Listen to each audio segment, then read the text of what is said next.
Grand Rising, Hotep family. What city are you tuning in from? What have you learned from Blueprint for Black Power thus far? What words have you learned from Words to Grow On? And have you checked out the channel, checked out the playlist?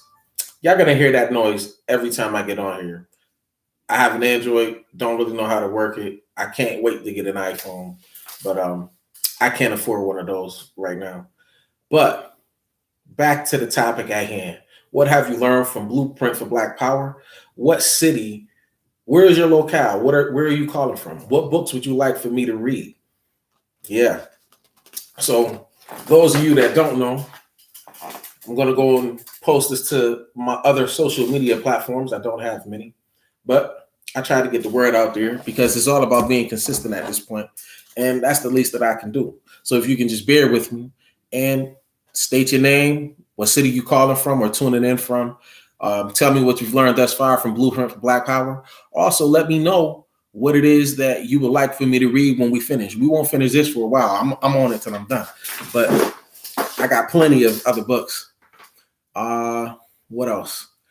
There's free resources in the description under the video. So if you get an opportunity, check out those resources, take advantage of them. And if you do feel like so as to donate, may the ancestors return the favor to you 1,000 times fold. I appreciate it in advance. Well, really, because it's not just me. You see me doing all of the reading and stuff like that. Yes, my channel, but I got a network of people that I work with, that I talk to, that I build with. So when I say we, I'm talking about anyone that's on the same journey that I'm on, that's helping me as I'm helping them.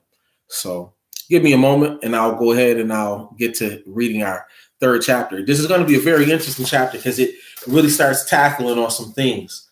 You know, he's been ruffling a couple of feathers, but he about to take it to another level for us. You know, this is my favorite teacher as well. So I'm very excited to be reading the book. I'm very honored to actually own the book and have it in my possession. So yeah, it's going down. Yeah, so just give me a moment. Again, Grand Rising. If you've never been here, thank you for coming. Please share, like, comment, subscribe, hit the notification bell, and make sure you hit the all so that anytime I come on here, at least 3 of my notifications you can get. I'd really appreciate any assistance that you might have for me. There's a way to contact me. If you go into the about information on my channel, you can email me there at omnipotentjock@gmail.com. You don't even got to remember it. Just go to the channel, go into about. It'll give you the information. You can contact me. Also, you can reach me at my business line, 347-674-3651. Yeah, so I just got to post this in a couple of places, and it'll be all good.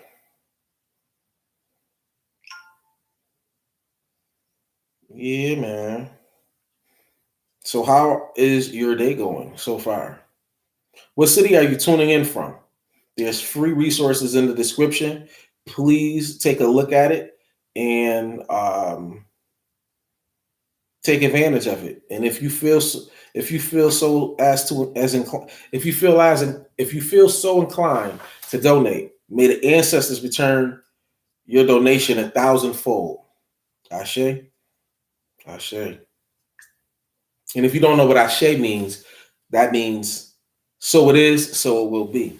Hotep means unshakable inner peace. And I tend to greet you with Hotep and leave you with it. And when I say race first, I mean thought and behavior that places the economic, political, social, spiritual well-being, and overall material survival of the Black race first to facilitate African sovereignty. Right? All right, so we got one down and we got one to go.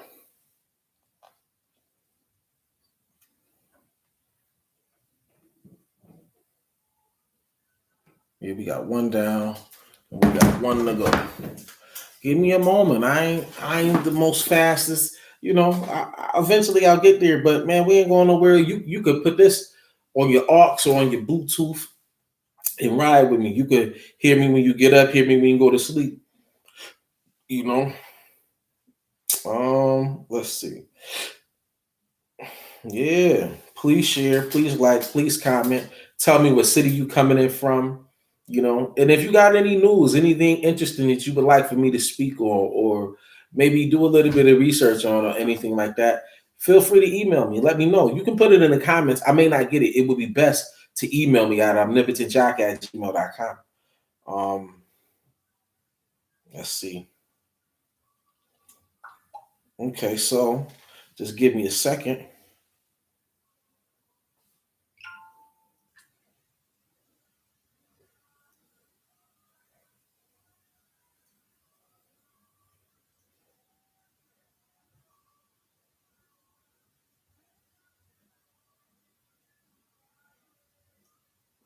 Yeah.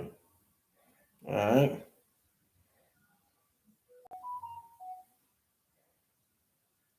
I'm gonna do it once more. Just give me 1 second, and we can hop right into the meeting. If you're just tuning in, give me a second. I just want to know what city you coming from. What's your name? What books would you like for me to read? What have you learned thus far in Blueprint for Black Power? There's free resources in the description. Please go there, check them out, take advantage of them. If you feel as so inclined to donate to the cause and for the purpose of the reading cipher, may the ancestors return your donation to you 1,000-fold. We appreciate you in advance. And it ain't like I get a whole lot of donations. To be honest with you, I don't think I ever got a donation, but that's not going to stop me from asking.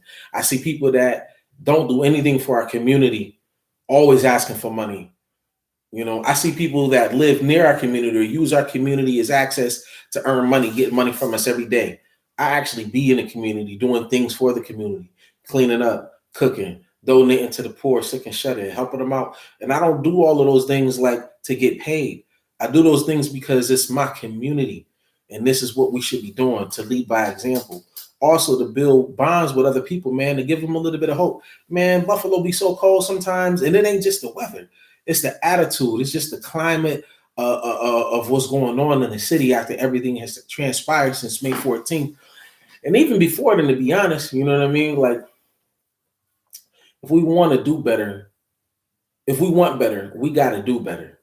We can't be in cold-blooded. We can't keep being cold-blooded to one another and expecting us to be in this great atmosphere. No, we got to create the atmosphere. It's our obligation. Nobody is coming to save us. There's no other ethnicity that cares about us. And I'm not telling you that there aren't individual people that actually love the entire human family. I respect and got love for all life, right? However, as a fundamental fact that's historically responsive, we've been going through our struggle a little more than 3,000 years. Have you seen another ethnicity come through and help us? But we always trying to help everybody. We want to send money to Ukraine. We want to send money everywhere else, but we ain't sent money to Flint. Yeah, Flint, Michigan. Our brothers and sisters need our help. You know what I mean? I know that it's been a while since Katrina, but what about the brothers and sisters down there in Florida? You know what I mean? The brothers and sisters in Puerto Rico. And I know some of you like, oh, Puerto Rico. No, listen here. There was one human family that populated the entire earth, that civilized the entire earth. And they all came from the original family, which was Black folk, African people, us. Yeah. A lot of people be wanting to go back to this. I'm this, I'm that. Nah, really, if you really check the history, you'll find out where you really came from. You'll find out that, yeah, it's undoubtedly a fact that those same people that you think that you were, they were calling themselves African. Their ancestors came from Africa. You don't just switch up. You know what I mean? Nothing could ever, just think about this. All other countries in the world come to one continent to rape it of its resources. And its greatest resource was the African mind. Y'all know that we the number 8th largest economy. Black folk in the wilderness of North America.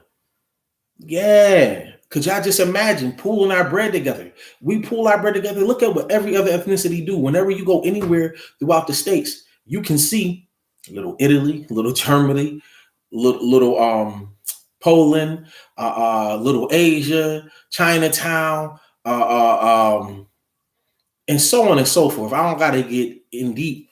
And it's not about hating nobody. It's about loving us enough to take care of us first. We could keep putting everybody before us. We keep wanting to assimilate with everybody. But everybody using us, they come to our community, and what are they putting back? Are they ensuring that your children are going to be able to work? Yeah. Can you pass your job on to your children? Because they're not passing their jobs on to their children. They're passing on their assets, specifically their businesses. We have the greatest minds, but we have been conditioned with a Eurocentric chain of thought. We have to get back to our African mind, to our Africanness, and to embrace it. We've been told by pulling things here in symbols and images, and even in some of the religious texts, to basically deny the goodness that you see in that. But then why are everybody trying to get everything from over there? And why does NAFTA got everybody inside the agreement eating except anything relative to the African in North America, the continent, or throughout the diaspora? Do you want to know why? Because we haven't been inextricably linked with the same understanding of consciousness. And this is the purpose and the necessity of the race first movement. So I ain't going to keep going and getting into death. I'm going to get ready to read. Just let me post this. And again, if you're just coming in, tell me what city are you coming from. Even if you're doing this on a replay, tell me what city you're coming from. Tell me what you've learned from Blueprint for Black Power. Tell me what topics and things would you like to discuss. I got plenty of people that I want to collab with and I want to bring online, but I need to build up my base first. And right now, I believe I'm at 36 subscribers. My goal before the end of the month is just to get to 100. And I appreciate any of you that helped me. May the ancestors return whatever you do, whatever favor, liking, sharing, commenting, whatever you do, may the ancestors return that favor 1,000 times. I'm favored by the ancestors, I promise you, right? So yeah, let me get into this because I've been waiting. I know y'all thought I wasn't gonna come on here. Oh, he ain't consistent. Yes, I am. If only you knew. There's so many things that I do. You know, and I'm not trying to just be like, oh, I'm all of this, all of that. Nah, man, we all got our part to do. And I'm proud to be doing mine. And this is my calling. This is what I do. So for part 8 of Blueprint for Black Power, y'all ready? Because I am. Oh, I can't wait to find out what they talk about today. Because it's not just about feeding our stomachs. We got to feed our spirit as well as our minds. And we got to feed it with the right fruit. You know, I will get into the lessons with you, but I'm not. I'd prefer you to go and speak to one of the guys like Pao, Sakim Asaru, or the god Saladin Allah, or any of the gods on earth that have come through the Allah school in Mecca. I only can speak on that because that's the only Allah school I've been to. I love the feeling I get when I go there. You know what I mean? But yeah.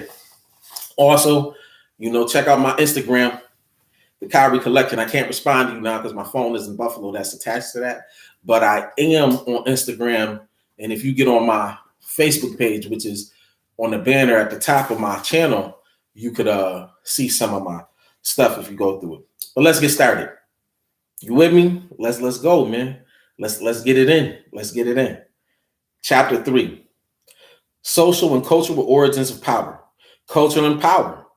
Social power is situated in that is embedded in a broader social network or a social field. Social power is generated by the social alignment or relative positioning of individuals within groups and the alignment and position of groups vis-a-vis each other within large social organizations, societies, cultures, nations, and various coalitions or alliances in order to achieve mutually desired ends. I just want to make sure that my volume is up. I don't remember. It should be. Also, I don't know if vis-a-vis is like via, I'm not sure, but if you know what it is, let me know. V-I-S-A-V-I-S, vis-a-vis. One of the most important contexts in which the alignment of individuals and groups is utilized to generate and exercise social power is that of culture.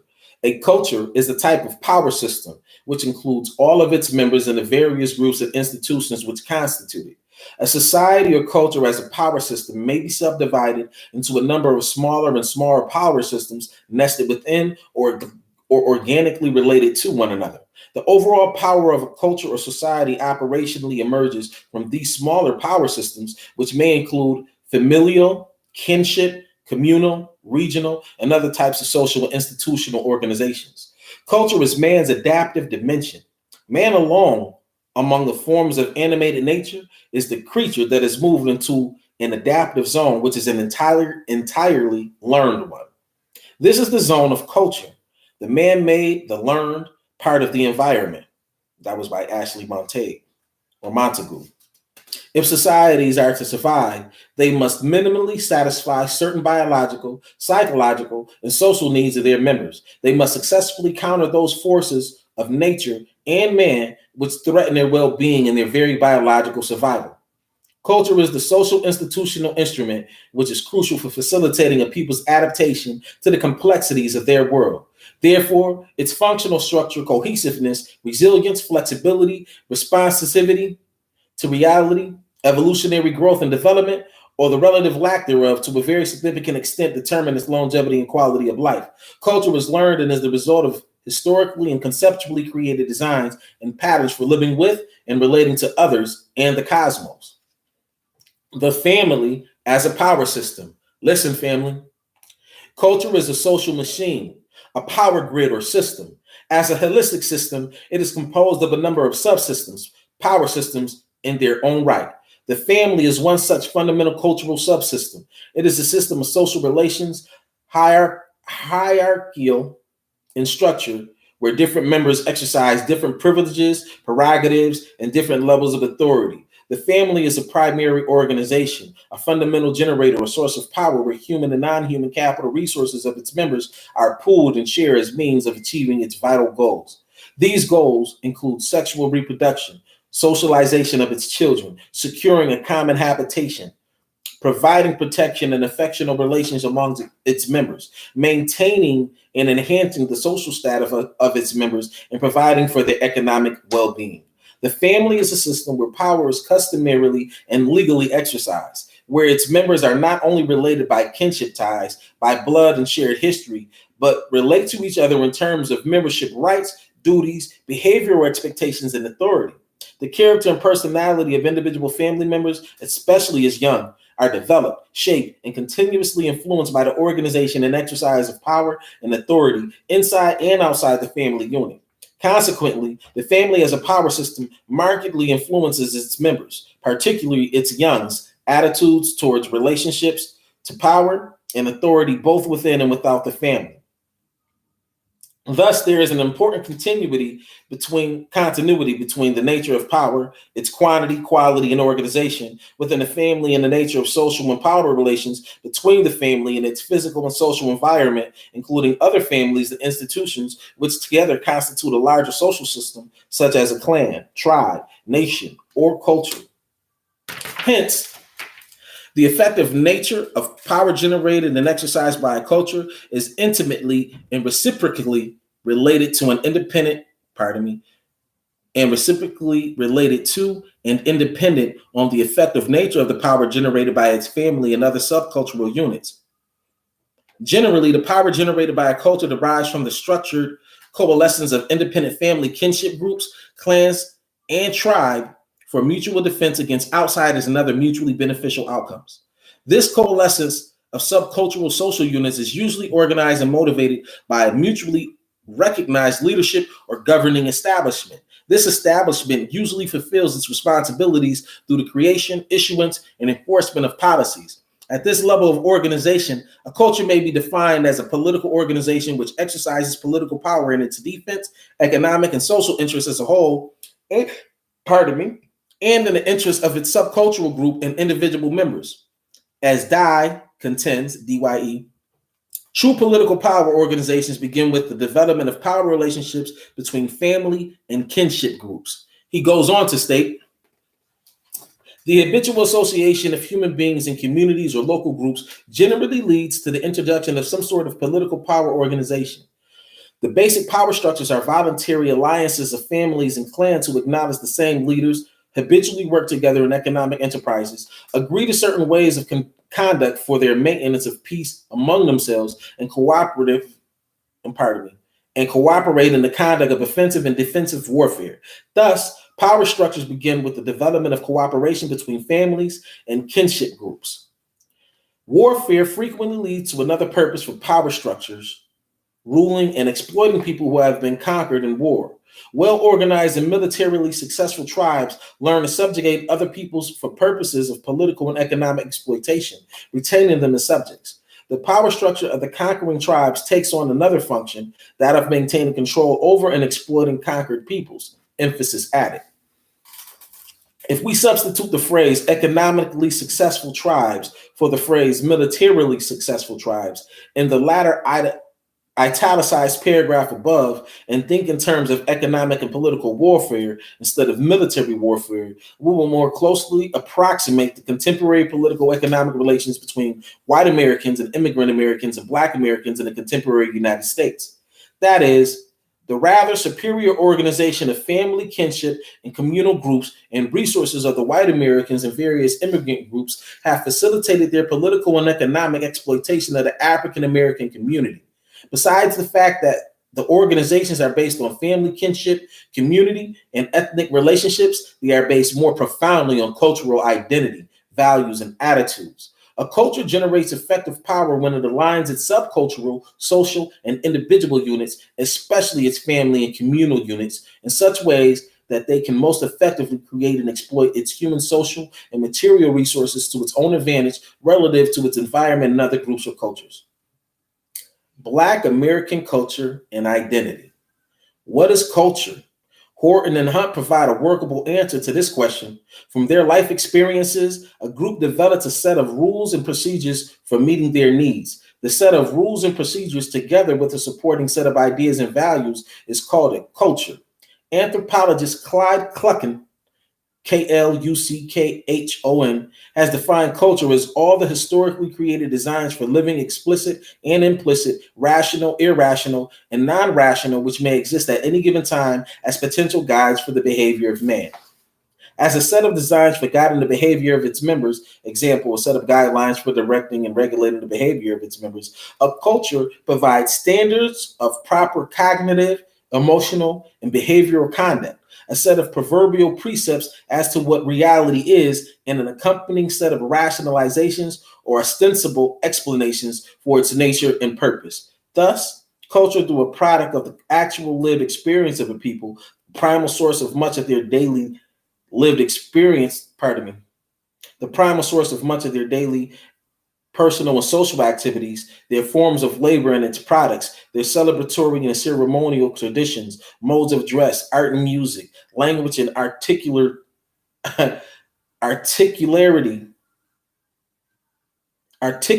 style, appetites and desires, is essentially ideological in nature, based as it is on shared beliefs, customs, expectations, and values. Again, you'll hear me go over words that I've never seen or pronounced, but I give it my best shot. And I do that for the brothers and sisters that cannot read or those that have trouble reading. I want them to see that it's okay. None of us are perfect. And the only way to get better is to keep going. It's okay. There's a saying like, you got to fail enough to succeed. You got to be willing to humiliate yourself in failure enough to be worthy of success, right? And that's all of this is. It's just practice over and over. What I like to do is just really get into the story, and this story is really relative to our story. So I'm all in, you know what I mean? But if you hear me stuttering or anything like that, just know I'm no more perfect than you, and I'm doing the best with what I have.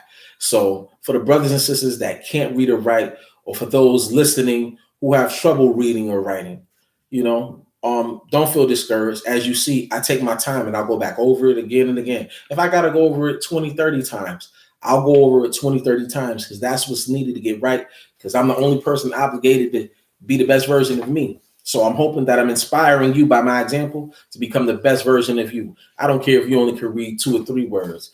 Tomorrow you'll be able to read 4, and you just keep going until you get there. Within a year or 2, you'll be able to read as good, if not better than me. I promise you. So let's get back to what we were talking about. Essentially, at a level, nature-based beliefs, values. All right. Culture constructs definitions, meanings, and purposes. These cultural constructs are used to proactively and reactively mold the mind, body, spirit, and behavior of the constituent members of a culture. These active constructs become the cultural and social heritage of the members of a particular culture. Hence, culture does not exist outside and independent of its human subjects. Culture is represented symbolically and operationally in the minds and characteristically mental and behavior orientations or styles of its members, and is incarnated in the customary ways they move and use their bodies. The culture is represented in the minds and bodies of its members and expresses itself through the systematic ways they attend experience. I want to make sure I got that right. In the ways they attend, experience, categorize, classify, order, judge, evaluate, explain, and interact with their world. Mentally, culture involves the socially shared and customary ways of thinking, a way of encoding, perceiving, experiencing, ordering, processing, communicating, and of behaviorally expressing information which distinguishes one cultural group from another. All these activities are dedicated to the end of adapting the culture to the consistent and changing demands of its physical and social environment, and reciprocally adapting the environment to the demands of the culture. If there's anything that I'm saying that interests you, that sounds confusing, note it down, take notes. I hope you got a pen and a pad and you're writing it down. If you don't got the book, we can discuss this. You know what I mean? Like I can get on here and I can respond to your questions. That's not an issue for me. You know, I actually would be honored to be able to do it, because the best way to learn something is to teach it. Whenever you get some information, you want to learn it like you're going to have to teach it. And that's exactly what I've been doing since I learned of the WIN formula. And if you don't know what that is, you'll want to go to my Facebook page at Coffee Equity and scroll down till you see my version of the WIN formula that I've learned from great people that have taught me things in the past. Socially, culture patterns the ways its members perceive each other, relate to, and interact with each other. It facilitates the ways they create, develop, organize, institutionalize, and behaviorally apply their human potential in order to adapt to the conditions under which they live so as to satisfy their psychological, social, and survival needs. To the degree that the shared beliefs and behavior orientations of members of a culture are consensually consistent, reasonably rational, and realistic, are effectively and consistently socialized and reinforced, the culture is characterized by coherence, somewhat low levels of internal conflicts and contradictions, relatively smooth, automatic, coordinated operation, and thereby effectively functions in the interest of its members.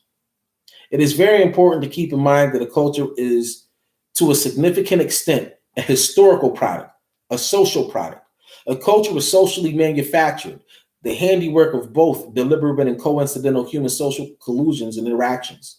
A culture also manufactures social products. Some of the most important social products it generates include its own cultural identity and the social and personal identities of its constituent group and individual members. Cultural, social, and personal identity.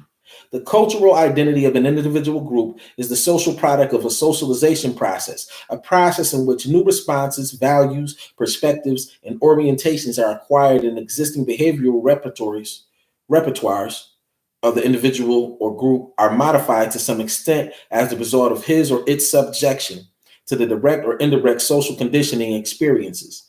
Cultural identity also results from the patterning of its modal thoughts, feeling, or actions after other cultures or groups who serve as models. The reader may wonder why we include cultural identity as a group phenomenon, as the result of a socialization process, as the result of a socialization process, something ordinarily used to explain the development of personal and individual identity. Can a culture be socialized? We believe it can, especially when a distinct subcultural group is to a large extent embedded, completely dependent on, controlled, structured, and conditioned by a totalitarian dominant culture. This is particularly the case when the members who constitute the subculture have been uprooted and isolated from and have lost knowledge of their own original culture and been forced to adapt to the new and strange one. Black American culture, in large part, is the socialized product of historical and power relations between white and Black Americans. Consequently, Black American cultural identity, while riddled with indigenous African cultural elements, residuals, and fundaments is still an all amalgamated product of the American experience, primarily conditioned by dominant whites who do not have the best interests of blacks in mind or at heart. I want to read that again because it's very important that we understand this. This is particularly the case. Can a culture be socialized? We believe it can, especially when a distinct subcultural group is to a large extent embedded, completely dependent on, controlled, structured, and conditioned by a totalitarian dominant culture. This is particularly the case when the members who constitute the subculture have been uprooted and isolated from and have lost knowledge of their own original culture and been forced to adapt to the new and strange one. Black American culture, in large part, is the socialized product of historical and power relations between white and Black Americans.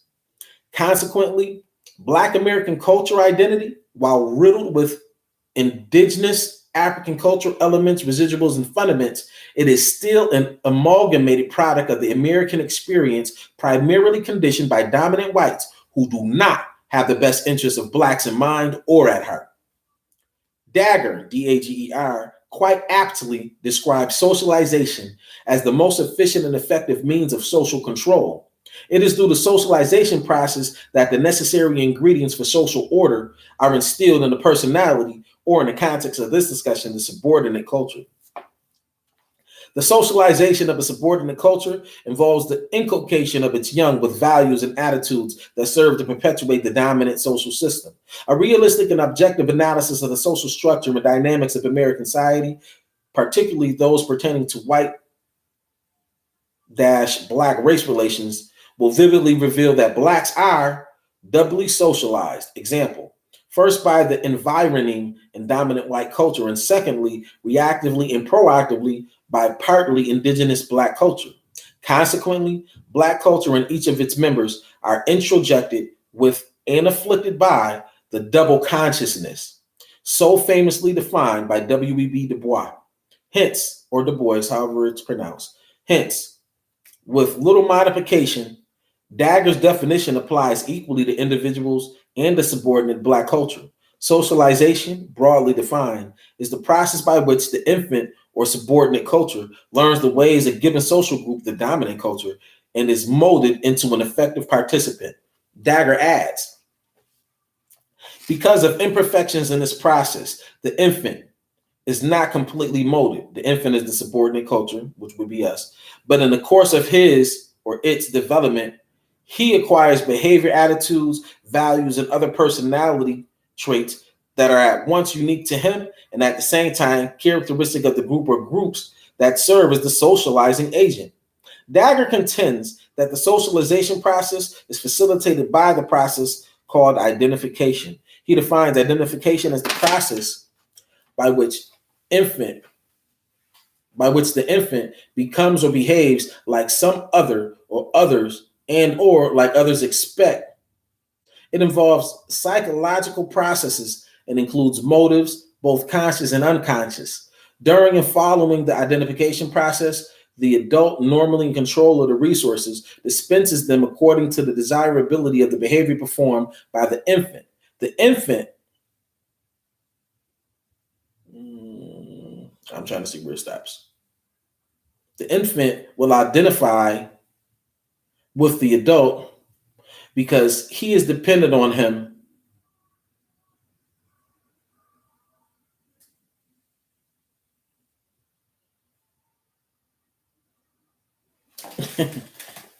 dependent on him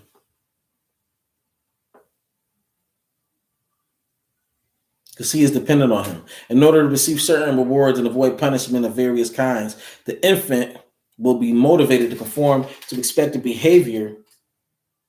Okay, and the reason you see me stop and pause is because these things there are words that are in parentheses or in italics, and these things don't always need to be read to get the understanding. You can actually skip past them. But so that you can understand why I was hesitating, so that you can hear everything, I'm going to reread this paragraph as if it were all wrote together, meant to be read together. It is meant to be read together, but when you're reading, there's things that you read that just don't actually come out, but you naturally grasp their understanding because it flows with what you're reading. You're seeing it in your eyes and hearing it in your head as opposed to actually saying it. And you'll know that with practice of reading. So let me repeat this.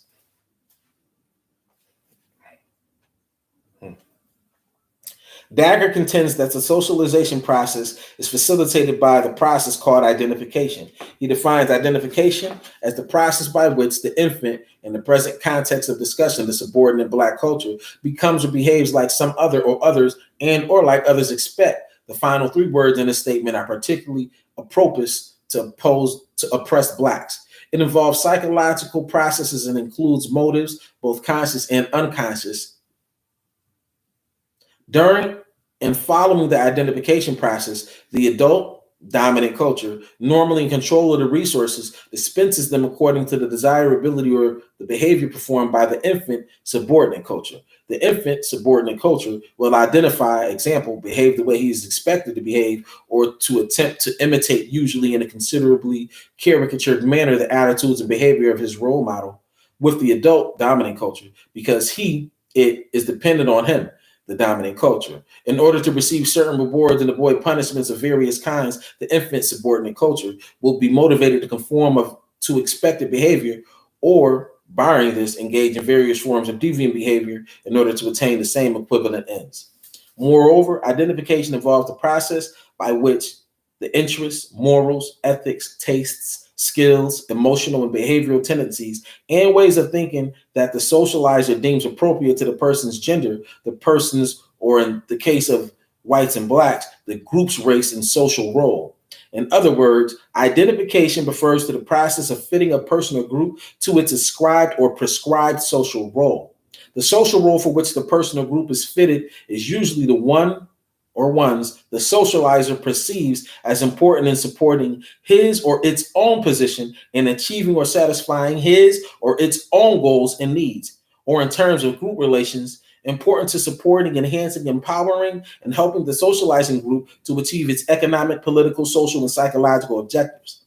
The socialized individual or group is considered to have achieved his or its identity when he or it behaves and thinks in ways befitting his or its social role as designated by the socializer and accepts his or her role voluntarily or as natural or as defined, or as destined for himself or itself.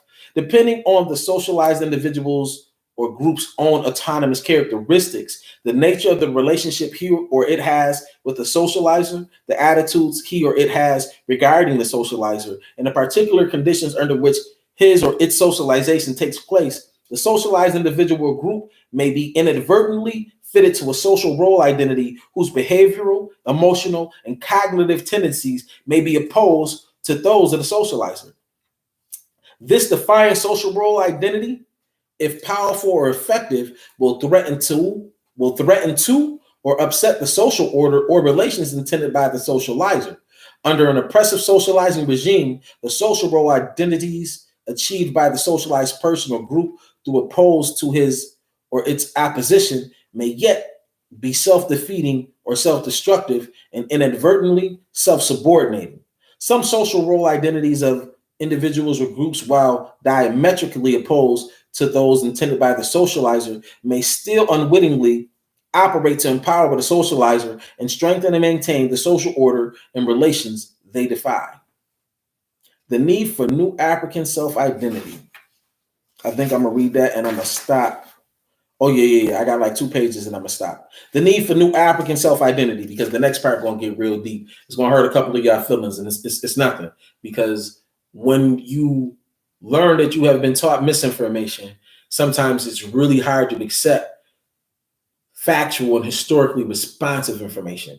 But once you get it and embrace the new information and let go of the old information, it's all good. You know what I mean? So the need for new African self-identity. Pardon me. Under certain social economic circumstances, cultural identity can become the instrument for the expression of the power of the predominant culture system which molded it, and may also become the instrument used by the dominant culture and its member to further its survival and enhance its empowerment. Black cultural identity, even in its stratified and diffused state, even on the individual level, is a political economy, or essentially an organization of lacks, deficiencies, interests, needs, desires, passions, tastes, ideals, motives, values, etc., the response to which on the part of blacks helps to maintain or enhance the social power relations, prerogatives, and integrity of the white dominated racial status quo. In the context of white American supremacy, African Americans must ask ourselves, what is the political economy of oppressed black culture and the various personal and social identities it produces? Let's ask that again. What is the political economy of oppressed black culture and the various personal and social identities it produces? We must no longer, through the abuse of reality, denial, and distortion, fail to recognize that our basic identities as an oppressed people are largely socially manufactured by white dominated American culture and its related social practices in which we as a people are immersed. These identities are therefore incarnations and instruments of their social power and are socially designed and conditioned when activated to unwittingly serve the political economic interests of dominant white America to the detriment of subordinate black culture. African American cultural identity and behavior orientations are functionally defined to perpetuate self-negating, self-defeating, and under certain circumstances, self-destructive behavior in Black Americans. The salvation, empowerment, and liberation of African peoples require an appropriate, thorough, pragmatic cultural analysis of the deculturation and reculturation of ourselves by dominant European peoples of reactionary Black culture and their social products as represented by reactionary Black identities. We must analyze how these identities, whether considered pro-social or anti-social, function to maintain the oppressive power of whites and the subordinate powerlessness of Blacks. Our salvation further requires that we perceive white supremacy as the major social, political, economic, and spiritual problem to be solved by African peoples, and that we ask and answer definitively the questions. What kind of culture what kind of culture must we construct in order to overthrow white supremacy? What kinds of social identities, relations, arrangements, alignments, institutions, values, etc., which, when actualized, will allow us to attain and protect our liberty, enhance our quality of life? What kinds of socialization practices must we institute in order to empower ourselves to become the kinds of people we must become if we are to secure our rights to be free? Certainly, the answers lie in the direction of the reclamation of our African identity and the reconstruction, and the reconstitution of our African-centered consciousness, supported by commensurate African-centered cultural, social, political, and economic values, institutions, and relations. Oh man, he getting real deep and he being real direct. So I mean, pay attention, man. Like sometimes it's hard to hear this, but it's really good. You know what I mean? You ever notice that if you have a relationship with somebody and y'all never have any disagreements, it's something real phony about that relationship. Y'all not supposed to agree on everything. You're not supposed to argue about everything as well. That's a very bad thing. But you're not supposed to agree on everything. It's okay to have a difference of opinion because iron sharpens iron. And if you feel some type of way or have an idea, and then I have one and they go against one another, well, we can see wherein lies what's fact and what's possible. And one thing I'm learning is sometimes two things can be right at the same time. Me and my lady have discussions sometimes, and she has to remind me that just because I see it one way doesn't mean that it couldn't be the other way at the same time. And she's absolutely correct. She's absolutely right, you know. And I'm just now starting to be aware of that, but I've just been favored enough to have someone in my life that's willing to actually show that, say that, state that. A lot of people keep things to themselves, but we're supposed to communicate. A lot of people think communication is the key. Communication is one of the keys. Comprehension is really the key. And when we comprehend where we are and what our situation really is, we'll let anything that's not in support of that, we'll let that go. We should, you know what I mean? And if not, you just distraught and you willing to basically kill yourself at the so that other people can be happy or so that other people can feel comfortable. Man, listen, we got to take care of ourselves first. I promise you. Okay, and I believe this is the last part. Yeah, this is the last part. So we only got like 6, 7 more paragraphs. Thank you for staying with me. If you watch the replay of this, I appreciate you. Make sure you subscribe, hit the notification bell, make sure you hit the all notification so that at least the next 3 times that I go live or anything that we do, you can be notified. Also, let me know what city you call it from. What have you learned from Blueprint for Black Power? Is there anything in Blueprint for Black Power that we've read thus far you'd like me to go back over that we can discuss and elaborate a little bit more on? What other books would you like for me to read? Again, tell me what city and state you're calling from, what books you would like for me to read. If you do feel so inclined to donate, which I definitely appreciate, may the ancestors return that favor to you 1,000 times over. Destruction of Black family power. Let's talk about it. We have indicated that the family is a power system. It is an alignment of persons usually related by blood or adoption, formal or informal, a shared history, a shared sense of mutuality, identity, values, and fate. The power generated by the family system can be utilized to enhance and maintain the family's own well-being and self-sufficiency, as well as the well-being and autonomy of the community and culture of which it is a member. Dominant groups, in seeking to achieve or maintain their power over subordinate groups, are for this reason compelled in some ways to constrain, restrict, reduce, destabilize, misdirect, or destroy the family systems, and with those, the communal and cultural systems of the groups they subordinate. The oppression, distortion, and destabilization of the African American family by dominant white America began with the enslavement of Africans and continues to this day. Slavery initiated and over the long term motivated the disintegration of the social organization, traditional social sanctions, strictly regulated family life, and rigidly enforced moral codes which legitimated and supported the pre-slavery African family. Although during and after emancipation, the Black family outwardly resembled that of the white family functionally, psychosocially, and socioeconomically, it was and is distinctly different. The main difference is that it was and is a family under oppression. That's what we are. We're a family under oppression, whether you acknowledged it or not, or whether you're just learning it or not. Just know it's a fact.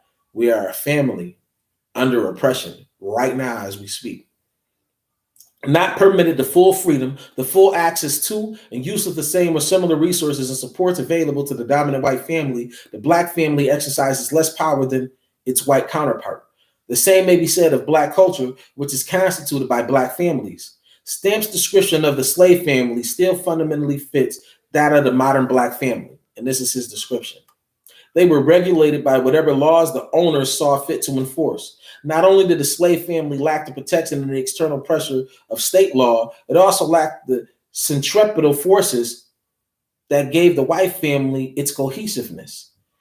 In the life of the slave, the family had nothing like the social significance that it had in the life of the white man.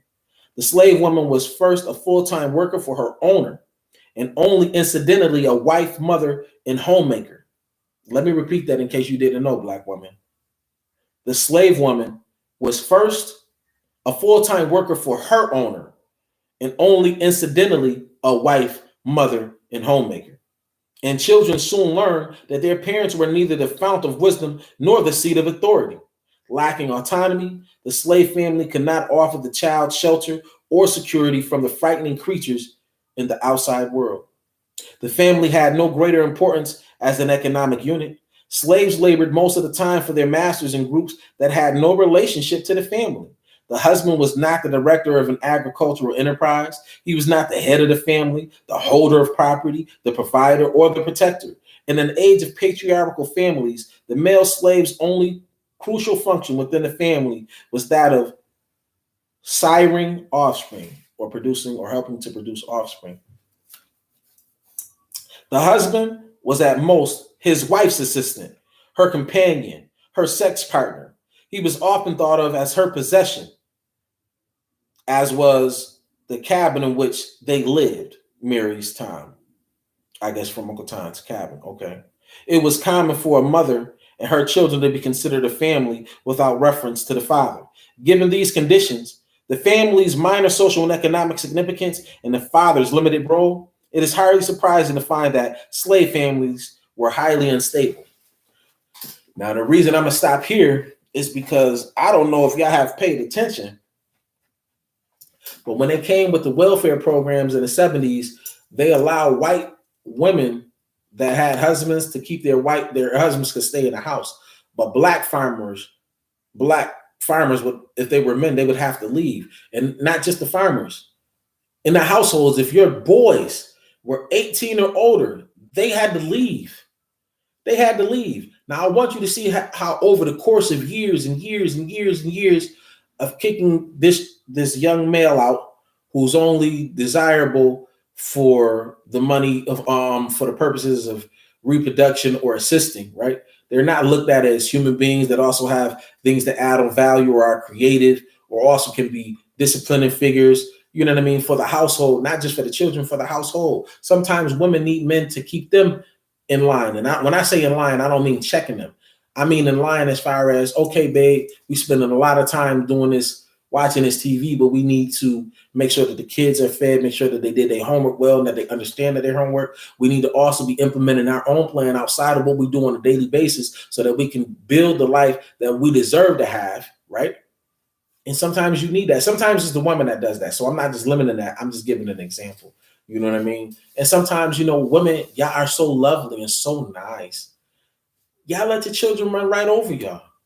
We not going for that. No. I mean, once in a while, we can be a little bit extra loving as well. But we're not going to go for that on a consistent basis. We're going to keep that thing in order. You know what I mean? And that's the reason why we come together. That's why we're so strongly together, because we balance one another out and we become that one solid, unified power. You know what I mean? But also, I wonder if she's going to talk about child support, because for no reason whatsoever was child support instituted but to separate the man and the woman. I promise you, it wasn't to help women. It wasn't. It was to separate families and cause a distinct. What would this be called? How could I word it? It was designed to make certain women, especially those that didn't think critically, and not just the women of that time, the women that they would raise, make them think that men are only good for their money. Your man he should be good for your spirit. He should be good for your mind, because he should be feeding both. He shouldn't just be making sure that there's food on the table. He should be making sure that you are all elevating, because if ever he gets sick or if ever something happens, he better have him a strong woman that can go ahead and fill in the roles where he may not be able to. And vice versa. If you're a very intelligent woman, do not be ashamed that your man is not where you at mentally. Help him get there. Now, if you can't help him get there, that's one thing. But we got to really start loving on each other, man. All of this hating, we got to let that go. But I ain't no preacher or nothing like that, man. So I'm going to get back into the book, because I know y'all probably like, man, here we go with that BS. We do not have to elaborate the fact that the economic role of the Black family and the role of the Black father have remained essentially the subordinate to and dependent on the socioeconomic needs of their dominant white equivalents. The stability, economic foundations, and functions of the Black family, given its dependence on white largesse, Largesse, let me know what it is, have always been relatively fragile and tenuous, exuding an air of impermanence, which, except for a few decades of relative stability, has rarely blown away. The place and role of the Black male in the family and in the society during slavery throughout American history to the present moment are still ambivalent, confusing, and contradictory. Much in Stamp's description of the Black male during slavery applies today. This was the description. The average bondsman, it would appear, lived more or less aimlessly in a bleak and narrow world. He lived in a world without schools, without books, without learned men. He knew less of the fine arts and of aesthetic values than he had known in Africa. And he found few ways to break the monotonous sameness of all his days. His world was the few square miles of earth surrounding his cabin. His world was full of mysteries which he could not solve, full of forces which he could not control. And so he tended to be a fatalist and futilitarian. futilitarian for nothing else could reconcile him to his life. Emphasis added. So with that, just think about how many black men stay in the same areas where they live. You got we can talk about New York, and you got people that have never come out their boroughs. But nowadays, in every city, and I've lived in many and visited many. I'll state them again: Fresno, San Diego, Los Angeles, Long Beach, Santa Monica, Yuma, Mesa, Flagstaff, Tucson, San Antonio, Houston, Phoenix. Can't forget Phoenix. That was a beautiful city. Alcodones, San Luis. I think we even went to Tijuana. Where else? Gulfport, Mississippi. Mount Bayou, Mississippi. Long Beach, Mississippi. What's that? It's on the tip of my tongue. It's like 30 or 40 minutes right down the it's right in between New Orleans and Gulfport. It's on the tip of my tongue. I'm gonna remember it in a moment. Atlanta, Georgia, Snellville. I mean, all over Georgia, Decatur, East Point, College Park. Another, I can't remember all of the areas that I went to, but I won't forget them. I love them. Baltimore, Maryland, every borough in New York, Syracuse, New York, Rochester, New York. I'm trying to think, Fredericksburg, Virginia, DC. I'm trying to remember. I know there's Chicago, Detroit. Where was this other city that I just went to earlier this year? Dayton, Ohio. I've been to Cincinnati. I really passed through there. Cleveland. I can't forget Cleveland, Ohio. Niagara Falls. And Fredonia, Dunkirk, Jamestown. I've been to like so many smaller places that I can't remember their names. But as you see, I get around, right? But my point is that a lot of men will never leave the areas where they come from. Some won't even leave their block. I remember it used to be like, and I'm just giving this as an example, I don't really know, but it used to be like this whole neighborhood over here was Cold Spring. Now this neighborhood is 48 different sets of different groups, some of them on the same street, a block away from each other, or even across the street, and they at odds with each other. That's crazy. But this is what happens because when a black man is pushed out or forced out or feels that that's the only place that he can go, because a lot of them don't believe in learning. They don't believe in opening up a book. I've been pretty smart I have the ability to learn anything, and I've always had that ability. But yeah, I didn't read my first book, like an actual book, outside of something I had to do for, I did take a few college courses. I was the president of the Business and Accounting Club, but I dropped out when I found out that I had a son, because I just felt like, I wasn't around my biological dad, and didn't find out about him until about a year or so before I had my son, right? But my whole point is I never picked up a book, and there's countless others. When I was in prison, one of my hustles in prison, and even right now, I write letters, poems, and I read letters and poems to brothers, you know what I'm saying? So that, they can communicate with their lady. But yeah, man, I didn't open up a book till 28. And I'm saying it's nothing for me to open up a book.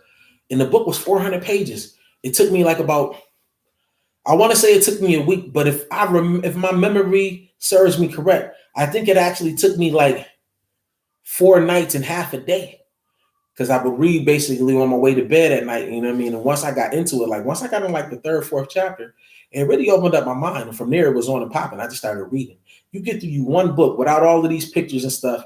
You get through one book, you'll be surprised how it'll influence you. And it's just the same thing with success. Once you get one modicum of success, it paves the way for another and another and another. And eventually, you'll be succeeding at a level you never thought you could. You know what I mean? We all have it in this. Greatness resides within you. But I'm going to get back to this. And the reason I was saying what I was saying in relation to this is that, we are limited to a degree by ourselves, and also to the social conditioning. We are taught that we're not smart. How many MCs have you heard, like Biggie, Pac? They were told that they had never amount to anything. You think that that's something that's just told to one black boy, and it's told to all of them. It's told to all of them. This is how they felt. You know what I mean? They sitting in class with a Caucasian woman that does not relate to them, and then if she does relate to them, she may be one of them women that's basically seeing him as a sex object. She's not really trying to teach him. You know what I mean? There's just like there's men that like to have control. There's a lot of women that like to have control, and they don't want their man to be smarter than them.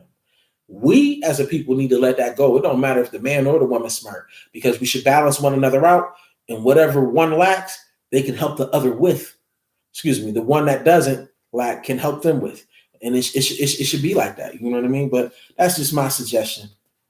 The conditions of life and resulting state of mind of the black male under slavery were deliberately constructed and induced in order to secure and maintain his powerlessness, to expropriate the product of his labor, to capitalize on his human and material capital resources so as to make possible the accumulation of capital surplus and social power by his white exploiters. Even after emancipation, the black man's cultural alienation, i.e., deprivation of African culture, reactionary dealings with his oppression, self-contempt, and his pseudo-imitation of white cultural behavior, internalization of white racist attitudes in regard to himself and his fellows served as stumbling blocks to his achievement of the type of collective values, behaviors, arrangements, and unity which would ultimately empower him to successfully counter white racism and oppression. I'm going to stop there and I'm going to continue because I just had another thought. I'm sorry, I got to get it out. You shouldn't want a partner that you can control. You should want a partner that's as strong as you or that can develop to be as strong or stronger than you so that you got something that can reinforce what you already got. And that way your foundation is solid and it won't break, right? But not only that, in what he just said, I realized that a lot of men, and I'm not giving them excuses because I ain't ever had a Caucasian woman. I have only had black women. Even if they didn't know that they were black, even if they thought that they were of another ethnicity, whether it be Native American, Puerto Rican, Dominican, any of that, all of those things for the majority of us just constitute that they don't really recognize the African history beyond that history, right? But a lot of brothers, especially if all they did was become an athlete, they tend to marry these Caucasian women. Has anyone ever realized that the reason they probably do that because they want to, whether they recognize it or not, they want to be the white man. They want to have the white woman. They want to have what the white men have. Yeah. A lot of brothers and sisters haven't noticed that, I don't believe, and I'm just aware of it. I noticed that I've been said something about it, but when he just said it, it just made me realize in another way, like, dad, some of these brothers don't even realize that they probably hate themselves. They want to be white so bad. You know what I mean? But you got to love yourself. It starts with self. You can't even love if you don't love yourself. You can't understand what love is. It starts within.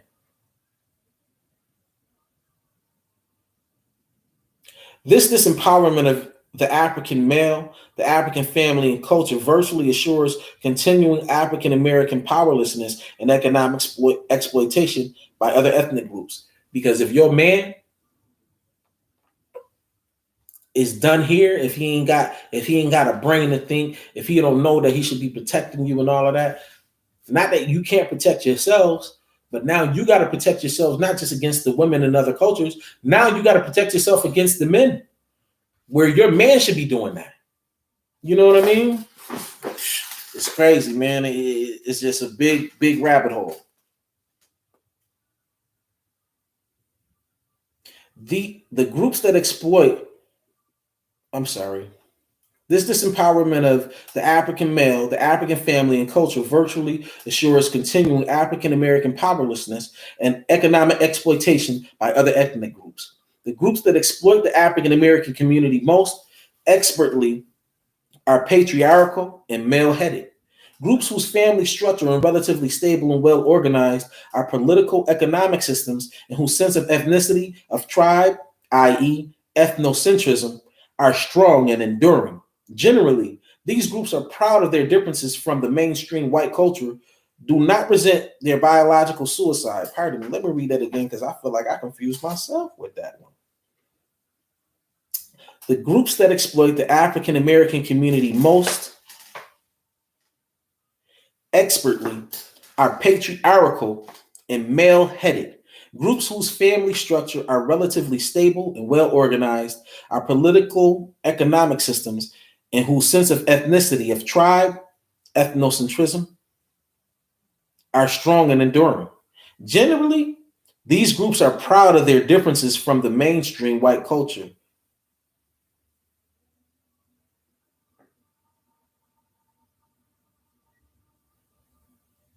I'm just confused right there. Generally, these groups are proud of their differences from the mainstream white culture, do not resent their residential separation from whites, and are not seeking to commit biological suicide by miscegenation or intermarriage with whites to such an extent that their racial stock disappears from the face of the earth. While not the whole of the African American community exhibits these sentiments, probably not even the large majority, a relatively small but influential segment does. I do know that as a fact, most black men, when they marry, they will marry a black woman, and vice versa. Most black women, when they marry, they will marry a black man. And I'm very proud of that, and we must maintain that. This segment is overrepresented in black community leadership positions and organizations which mediate between the white power structure and the black community. Their social political positions garner them ready access to mass media, to white liberal resources and support, such that they repeatedly frustrate and often destroy positive black ethnocentric sentiments and operational efforts. This assimilationist segment of the community is quite vocal in its condemnation of ethnocentric and self-help leaders and organizations in the African American community.